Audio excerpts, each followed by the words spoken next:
de Jesus, você diz? Aplauda o Senhor.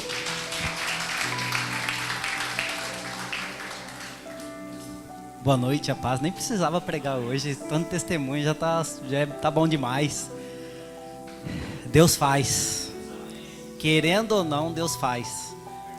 A gente tem que começar a olhar mais para as coisas do alto e ter fé mais nele, porque ele vai fazer. Amém? Vou tentar ser rápido, vou tentar. Gênesis capítulo 3. Pega um pouquinho de água para mim, Antônio. Obrigado. Gênesis 3.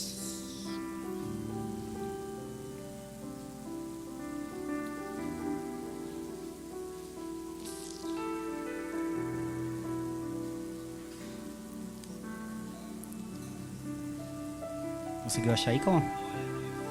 Pode colocar.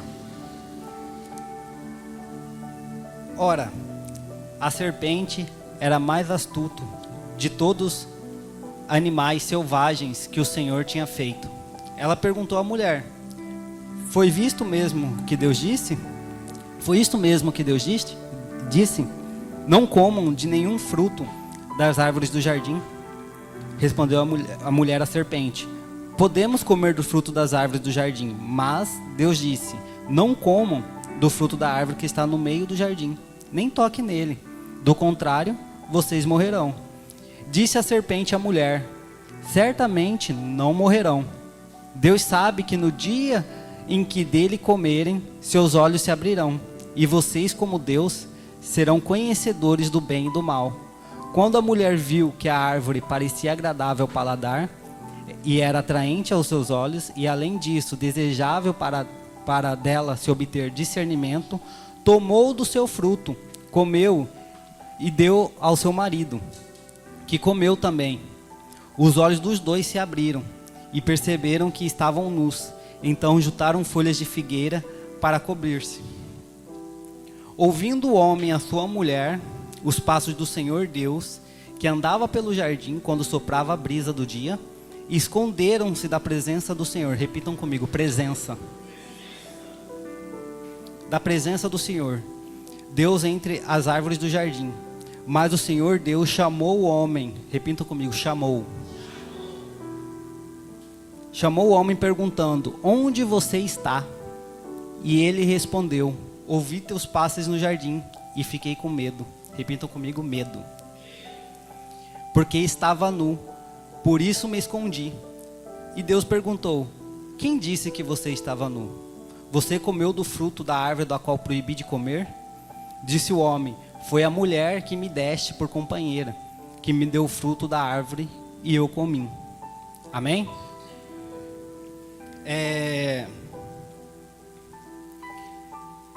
Queria dar ênfase em 3 palavras desse texto. Eu acho que eu cheguei de comentar com o Antônio sobre isso, que quando a gente vai querer entender alguma palavra ou algum contexto de uma determinada palavra que muitas vezes até nos traz confusão, a gente, de acordo com os teólogos, eles dizem que a gente faz a primeira menção. A gente vai na primeira vez que essa palavra foi citada nas Escrituras. Um exemplo: se você quer entender mais sobre fé, você vai na primeira vez que a fé foi citada nas Escrituras para tentar entender melhor o seu significado. E em Gênesis 3, a gente vai ver 3 palavras sendo citadas uma atrás da outra, pela primeira vez nas Escrituras, que é a palavra presença, chamado e medo. E não é à toa que essas 3 palavras estão ligadas umas com a outra. Quando Deus está no jardim, Ele desce no jardim e se relaciona com o homem. Por quê? Porque o jardim era o lugar de habitação entre Deus e o homem. Eu acho que no primeiro retiro eu falei sobre isso. O jardim era um lugar de habitação. E toda tarde, Deus descia no lugar para ter um relacionamento com o homem, naquele jardim. Só que por conta do pecado do homem, Deus tira o homem do jardim por conta do pecado. E E se Deus tira o homem do jardim, Deus está tirando o homem da presença dele, porque o pecado fez isso. Deus desce no jardim e pergunta: aonde você está, se não na minha presença? Então, o nosso chamado está ligado à primeira pergunta que Deus faz no Antigo Testamento ao homem. A primeira pergunta que Deus faz no Antigo Testamento é: aonde você está? O nosso primeiro chamado não tem a ver em ir para fazer alguma coisa. Nosso primeiro chamado tem em voltar para a presença dele. Aonde você está, se não diante da minha presença? E o pecado acaba ocasionando isso. E quando o homem peca, qual que é a primeira coisa que gera no homem? Medo. Gera medo no homem. E o medo logo em seguida gera vergonha. E por conta da vergonha do homem, ele se esconde da presença de Deus. Infelizmente tem muitas pessoas que estão vivendo dessa maneira. Porque muitas vezes quando eles encontram uma palavra confrontadora ao seu pecado, eles ficam pensando: o que eu vou ter que renunciar para seguir esse Jesus? E Deus, ele não tem plano B, C, D, para resgatar o homem e trazer ele de volta à sua presença. O Antônio já falou em Efésios que desde a fundação do mundo, o Cordeiro já foi imolado vivo. Então, desde antes de você nascer, desde antes de Deus criar todas as coisas, Deus ele já determinou os planos dele, queira você ou não. É igual a Natália contou o testemunho dela que a Luciana já tinha falado para ela o que ia acontecer na vida dela. E ela teve fé, se esforçou, Deus foi dando sinais e Deus abençoou a vida dela em relação a isso. Deus ele cumpriu na vida dela. Deus ele, é como a palavra vai dizer, Deus não é homem para que minta. Quando ele fala que vai fazer, ele vai fazer. E se ele determinou um propósito sobre a sua vida, fica tranquilo, ele vai fazer. Queira você ou não, ele vai fazer. Porque sabe como que é? As pessoas que são chamadas para Deus muito cedo, elas podem ir para o mundo, elas podem desviar, elas podem fazer o que for. Mas se em algum momento elas sentirem o carinho de Deus na vida delas, elas vão retornar, porque Deus tem um plano na vida dela. E ele vai fazer. A graça dele é irresistível. E é debaixo dessa graça que a gente vive todos os dias. O homem estava no jardim. Ele usufruía de tudo. Ele não precisava fazer quase nada para se alimentar, para se agradar. O próprio Deus descia no jardim todo finalzinho de tarde. Em outras versões vai dizer que no final da tarde Deus descia no jardim para se relacionar com o homem. Imagina só, Deus descer com a glória dele pessoalmente e de frente conosco, ele conversar, trocar uma ideia, bater um papo, sabe? A graça que Adão e Eva tinham naquele jardim, de ter um relacionamento face a face com o próprio Deus. Eva decide escutar a serpente. Ela come do fruto e dá o fruto para Adão. E Adão come do fruto também. A palavra diz que quando os dois comem do fruto, os olhos dos dois se abrem. Se você prestar atenção, o texto não vai falar que quando Eva comeu o fruto, o olho dela se abriu. O olho deles foram se abrir só quando os dois comeram do fruto. Porque era necessário que os dois falhassem no jardim. Porque os dois eram um só. E eu quero deixar bem claro. No jardim, era o lugar de habitação entre Deus e o homem. O homem peca e tira o homem do jardim. E o plano de Deus é um só. De Gênesis a Apocalipse é um só. Ele quer um lugar de habitação para repousar a sua presença. E quem é o lugar de habitação hoje, onde a presença de Deus repousa? Quem? Alguém? Nós, a igreja do Senhor. Para deixar bem claro, você não é a igreja. Você sozinho não é a igreja. Você é uma pedra viva. E quando todas as pedras vivas estão juntas, a presença de Deus desce no templo dele. Nós nos tornamos o lugar de habitação. A igreja, a vocação da igreja não é fazer algo para Deus. Nunca foi. A vocação da igreja é uma só. É se tornar um lugar de habitação. Porque depois que você está na presença de Deus e Deus começa a derramar a presença dele, aí você vai responder a segunda pergunta que Deus faz ao homem. Coloca para mim, Cauã, Gênesis capítulo 4, versículo 9. Então o Senhor perguntou a Caim, aonde está o seu irmão Abel? E respondeu ele, olha a audácia, não sei, sou eu responsável por o meu irmão? Se em algum momento o próprio Senhor colocar essa pergunta no seu coração e sua resposta for semelhante à de Caim, é porque você já respondeu a primeira pergunta. Você está em qualquer lugar, menos debaixo da presença de Deus. E isso é perigoso. Porque muitas vezes a gente vem para a igreja, senta no banco e acha que é só isso. Meros telespectadores. Mas não. Deus ele quer fazer em você e através de você. Talvez foi a minha frase favorita em 2023. Deus vai fazer em mim, através de mim.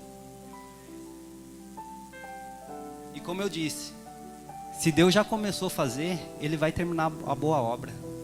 Não importa o que você faça, a graça dele é irresistível. Não importa o sofrimento, a dor, o problema, a dificuldade.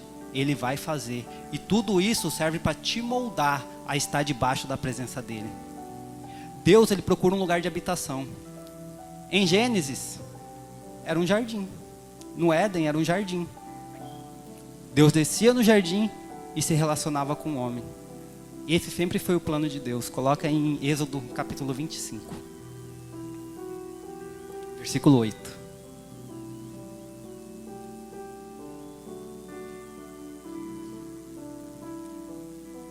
E farão um santuário para mim, e eu habitarei no meio deles. Pode passar.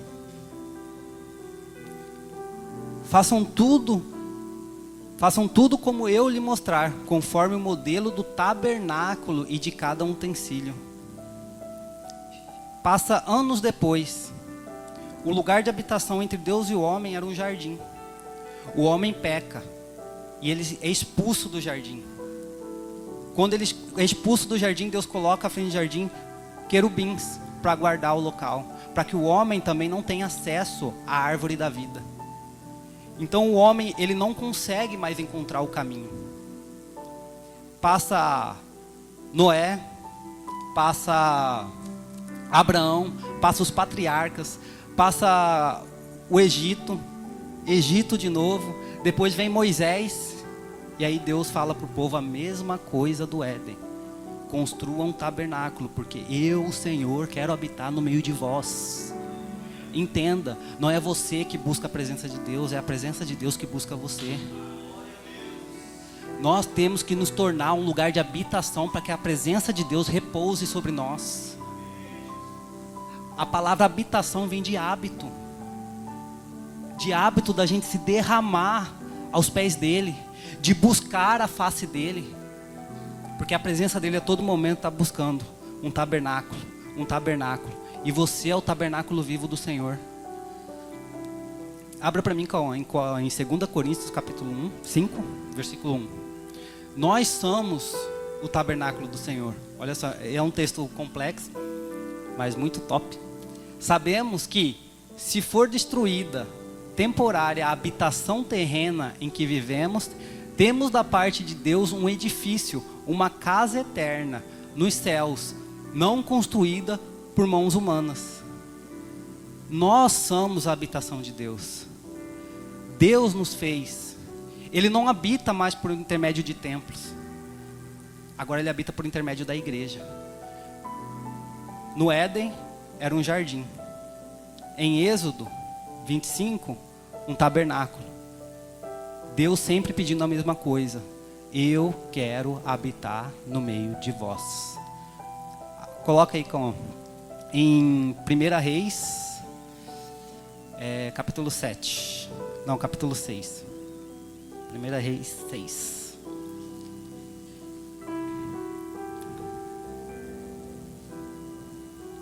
...480 anos depois que os israelitas saíram do Egito, no 4º ano do reinado de Salomão em Israel, no mês de Ziv, o 2º mês, ele começou a construir o templo do Senhor. Pode passar. O templo que o rei Salomão construiu para o Senhor media 27 metros de comprimento, 9 metros de largura e 13 metros e meio de altura. Pode passar. O pórtico da entrada do santuário tinha a largura do templo, que era de 9 metros e avançava 4 metros e meio à frente do templo. Pode passar. E fez para o templo janelas com grades estreitas. Junto às paredes do átrio principal do santuário inteiro, construiu uma estrutura em torno do edifício, na qual havia salas e laterais. Não vou ler o texto todo, então vou resumir. Deus, ele constrói o templo. Davi, ele sente no coração de fazer algo para o Senhor. E Deus impede, porque Davi já tinha derramado muito sangue inocente. E Deus fala para Davi: você não fará, mas aquele que vier após de você construirá o templo. Então Salomão, ele começa a edificar o templo. E depois vocês pegam para ler o 1 Reis inteiro. Você vai ver que enquanto as pedras eram trabalhadas nas pedreiras no alto do monte, quando elas desciam para ser colocadas no templo, elas se encaixavam perfeitamente ao ponto de não se fazer barulho algum. Não tinha barulho de nenhuma ferramenta. O homem não precisava ir lá colocar a pedra e bater para tentar encaixar, porque ela encaixava perfeitamente. Porque Deus, ele trabalhava com a pedra nas pedreiras. E a Bíblia nos fala que nós somos as pedras vivas do Senhor. É por isso que nós passamos por sofrimentos, por dores, por tribulações. É porque é Deus trabalhando na pedreira em nós, trabalhando, moldando cada vez mais para que a gente venha encaixar perfeitamente no plano dele. Cara, a Luciana pregou semana passada sobre paz. Cara, a mensagem que ela pregou fez assim na minha mente. Depois eu assisti de novo. E é incrível, porque realmente Deus, ele responde somente na paz. E muitas vezes a gente quer resolver, como a Natália falou, com a força do nosso próprio braço, coisas que é para Deus resolver, que é para o Espírito Santo fazer. E aí a gente fica batendo cabeça e depois se frustra com determinadas coisas porque Deus não está respondendo. Gente, Deus passou do Antigo Testamento, do último profeta Malaquias, até o Novo Testamento em Mateus, Deus passou 400 anos em silêncio. E Deus falava alguma coisa. Arrependam-se. No silêncio, Deus fala. Independente de qualquer coisa, Ele vai falar. Quando a Natália estava aqui contando o testemunho dela, estava lembrando de Abacuque. Porque Abacuque no capítulo 1, ele chega diante de Deus reclamando. Porque eles chegam em Jerusalém e vê tudo destruído. E Abacuque começa a falar com Deus. A gente aqui, voltamos para casa, está tudo destruído, Senhor. Cadê? E aí ele começa a reclamar, a murmurar, e sabe o que Deus faz? Ele fica quietinho. Deus, ele não responde a Abacuque. E Abacuque continua reclamando no capítulo 1, no capítulo 2. E Deus começa a falar com ele outras coisas, e ele ali com o coração ainda atribulado. E aí chega no capítulo 3, quando ele vai para a torre de vigia, ele fica em silêncio. E quando ele fica em silêncio, Deus começa a falar com ele. E Deus dá a resposta e acalma o coração dele. Porque é no meio da paz que Deus responde. Deus, ele vai te moldando e trabalhando em você, para que você se torne semelhante ao Filho dele. Deus, ele trabalha a mansidão no nosso coração. Ele trabalha a humildade. Ele trabalha os frutos do Espírito. Porque o nosso propósito aqui nessa terra é se tornar um lugar de habitação. O nosso propósito nessa terra é se tornar semelhante a Cristo. E tudo que você tem passado te direciona exatamente para isso. Entenda, não é sobre você, é tudo sobre Ele. De Gênesis a Apocalipse é tudo sobre Ele. Tudo que Ele está fazendo na sua vida, seja financeira, seja pessoal ou qualquer outra coisa, é tudo sobre Ele. É Ele fazendo em você para você entender o quanto Ele é bom contigo. Que mesmo você sendo um pecador, falho, que muitas vezes tem medo de estar na presença dele, ainda assim ele faz.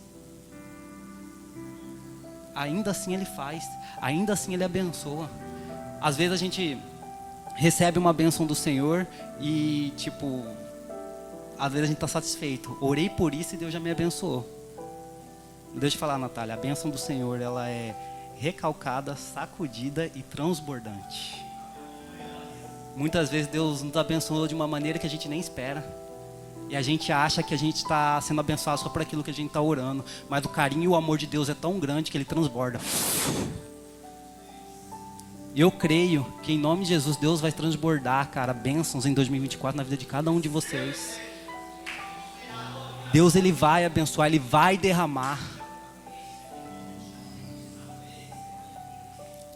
Deus, ele faz. Você é uma pedra viva e ele está te moldando, trabalhando em você para que você se encaixe perfeitamente no plano ideal que ele quer para a sua vida, que é ser semelhante a Jesus.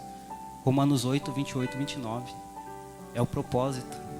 Todas as coisas cooperam para o bem daqueles que amam a Deus, segundo o teu propósito, que é se tornar semelhança do seu Filho. O Espírito dele clama dentro de nós, Abba, Pai. Não é nós que buscamos a face de Deus. É a presença dele que nos busca o tempo todo. E a gente tem que ter esse hábito de entender os problemas, as frustrações e repousar, descansar, para que ele venha derramar a presença dele sobre a nossa vida. Ele vai fazer. Amém? Em Gênesis, no Éden, era um jardim. O lugar de habitação de Deus era um jardim. Em Êxodo, um tabernáculo.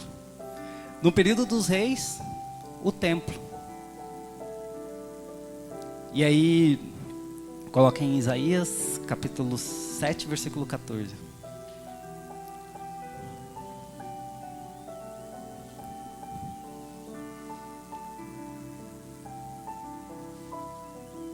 E Deus, ele começa a fazer na nossa vida, independente de qualquer coisa. Muitas vezes a gente quer encontrar o caminho da felicidade ou o caminho da nossa alegria, sendo que o próprio Jesus é o caminho. Lembram que eu falei aqui que na frente do jardim, e é por isso que de João 14:6, o versículo, que muitas vezes tem até pessoas que não conseguem entender um versículo como aquele, que Deus, ele coloca na frente do Éden um querubim para guardar o caminho, porque ainda tinha a árvore da vida que estava ali. Então o homem não tinha mais acesso ao jardim por conta da árvore da vida.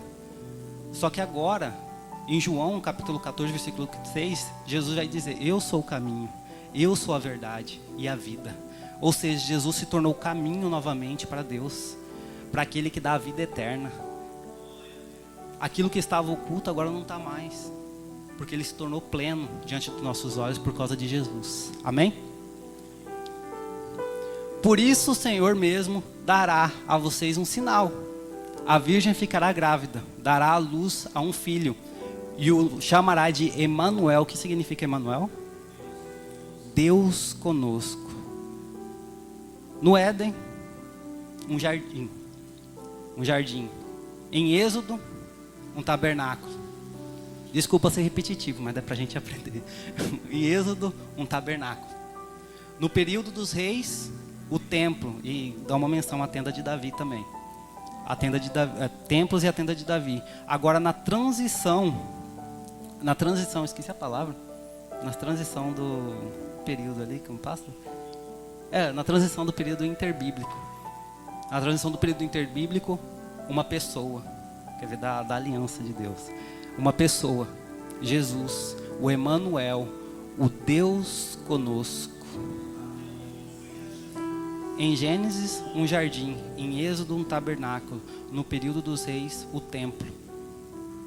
Na transição da nova aliança, uma pessoa, Jesus. Ele começa a andar no meio de nós. Ele começa a estar ali como o próprio Deus no meio de nós. E aí, Jesus vai à cruz. No madeiro. Abrem comigo em Ageu. Ageu. Eu preciso falar esse texto antes, porque senão eu vou esquecer.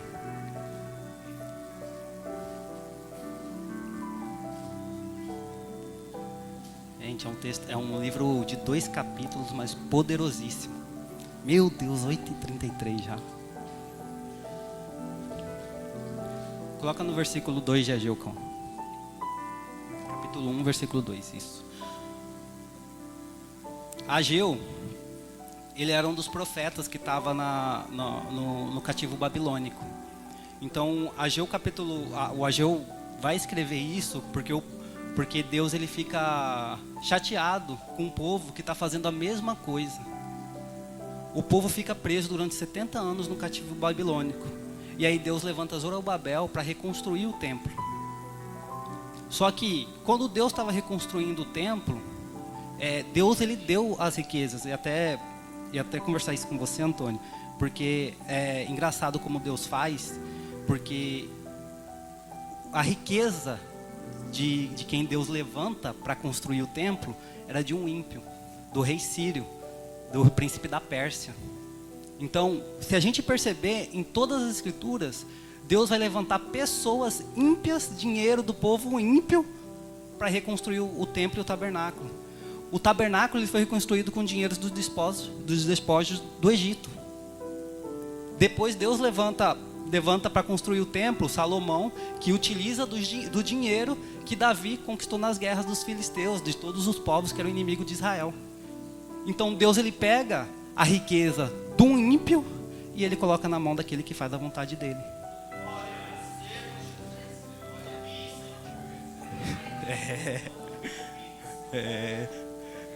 Cara, essa igreja aqui daqui a pouco vai ficar pequena. E Deus ele vai derramar. E Deus ele pegou a riqueza de Ciro, um ímpio, para reconstruir o templo de Jerusalém. Mas sabe qual que o povo estava fazendo?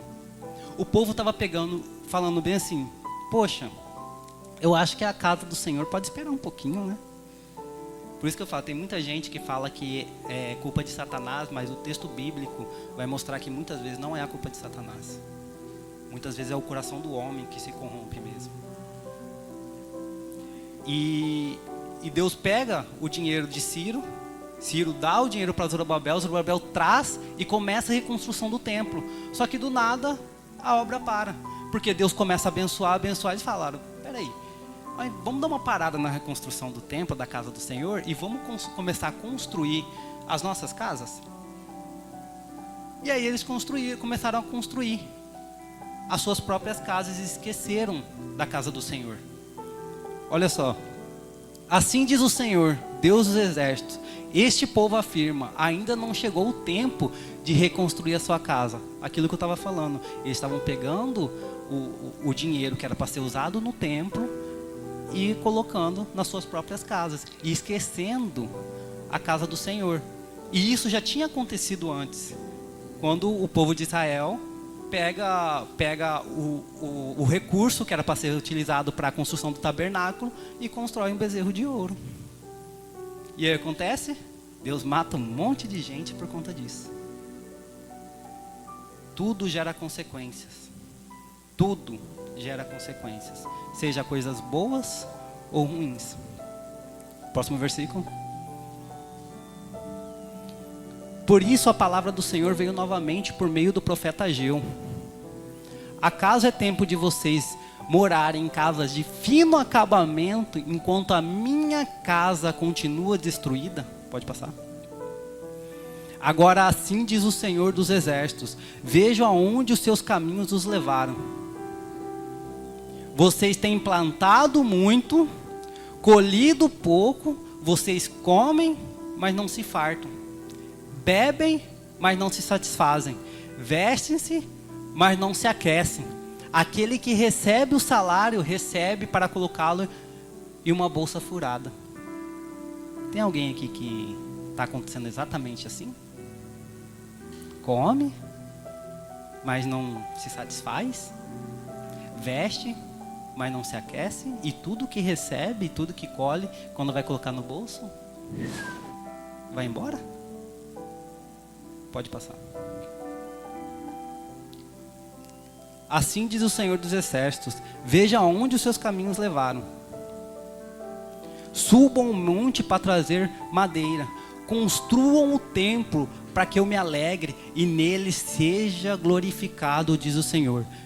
O texto é muito rico, até por conta do tempo eu vou parar aqui nesse versículo.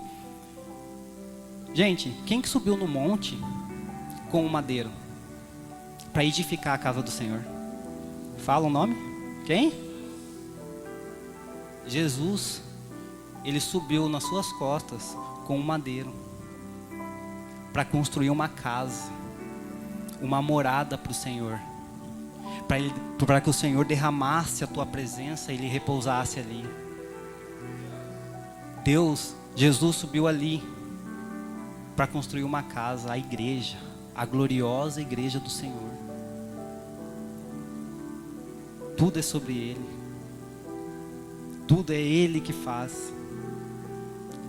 Jesus, chega um momento que às vezes até traz uma confusão na nossa mente, quando Jesus ele vai para o monte e ele começa a orar a Deus dizendo bem assim, Pai, se for da tua vontade, aparte de mim esse cálice, mas se não for, que seja feito.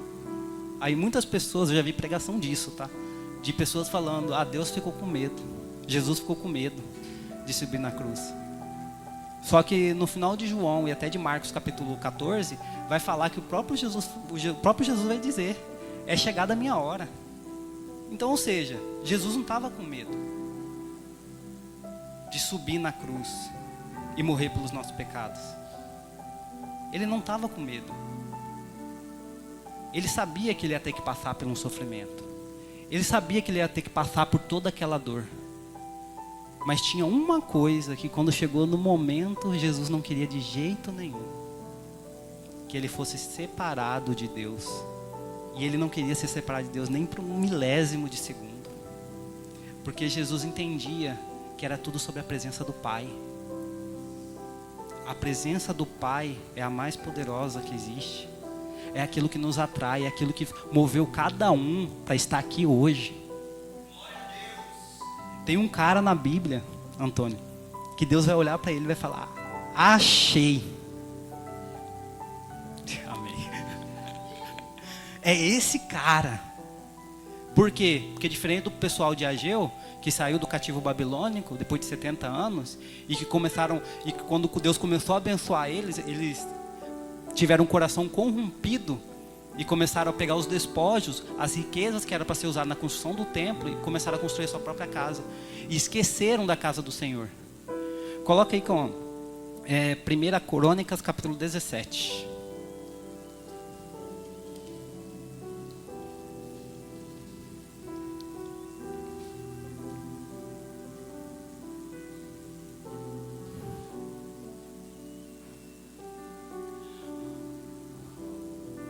O rei Davi já morava em seu palácio, quando certo dia disse ao profeta Natã, aqui estou eu, morando em um palácio de cedro, enquanto a arca da aliança do Senhor permanece em uma simples tenda. Passa com. Natã respondeu a Davi, fazer o que tiveres em mente, pois Deus está contigo. Eu imagino Davi ele recebeu a promessa de Deus quando ele ainda era jovem, anos e anos depois, quer dizer, anos antes, ele recebeu uma promessa, que ele se tornaria rei, e ele não se tornou rei de uma hora para outra, ele teve que passar por um processo, era Deus lapidando ele o tempo todo, e quando chegou no momento de Deus colocar ele nos lugares altos como rei, eu imagino Davi chegando no palácio dele e aquele sofá de 4 metros, assim, que só de sentar assim, tinha controle para gelar. Não sabe nem acontecer. E aí aquela TV assim, gigantesca, assim, uma Blu-ray digital, assim, top. Só que Davi ficava de um lado e pro outro. Cara, o que eu faço? Não está certo isso, tem algo de errado, tem algo de errado, tem algo de errado. E aí o profeta Natã pergunta para ele, o que está acontecendo? Aí ele, cara, não faz sentido isso aqui. Eu vivendo de tudo isso, com fino acabamento, tendo o bom e do melhor, e a presença de Deus lá, jogada de qualquer jeito. Cara, eu imagino Deus olhando naquele momento, olhando para os anjos, falando, ei, vocês viram? Eu sei escolher. Eu sei escolher. Eu achei. E eu profetizo na vida de vocês que quando Deus colocar vocês nos lugares mais altos, nada irá roubar o coração de vocês da presença dEle. Nada irá roubar o coração de vocês da presença dEle.